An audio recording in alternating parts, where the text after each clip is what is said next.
Di ba ma'am, nag-try kayo ng product namin, ma'am? Oo. Ano yung na-try mo nga? Itong detox, Detox?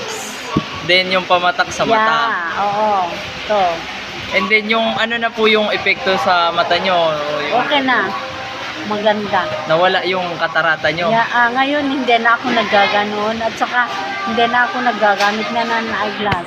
Ay, di na kayo nagagamit ng eyeglass, Hindi ma'am. na. Tingnan mo, di ba wala na yan? Bagay, nawala na nga, ma'am. Kasi nung una, nung una nakaano kayo, ma'am? Namamaga pa ito ko eh, di ba? Yes, ma'am. Hindi. Tignan mo, hindi na namamaga. Di na siya masyadong mapula. Yeah.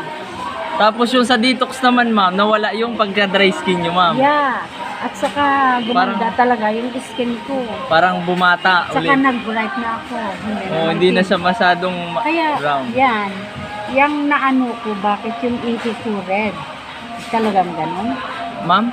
Yung ihi ko, Oh, ma'am. parang nagle-red. Yes, Yes, ma'am. ma'am. Kasi nagdi-detox kayo, ma'am. Kasi Yeah. po, ano po yun, tinatanggal po lahat ng mga toxins. At saka yung mga taba. Oh, Apo. yes, ma'am. Di ba yung pagtain lumiit nyo? dito ko. Opo, ma'am. No, liliit nga yan, chan Lumiit nyo. dito ko. Yan. And then, ma'am, yung pagtain yan sa ano Yeah. yan, mahaba. So, sobrang mahaba. Totoo yan. Kasi nagiinom din ka ako niyan, ma'am. Kasi ito yung iniinom ko naman. Tapos na Maraming kasi ako bibili niyan. yan. Kaya yun, ito yung na, ano ni ma'am, detox, pumatak sa mata. Pupunta ako sa corner. Pupuntahan ko yung kapatid ko.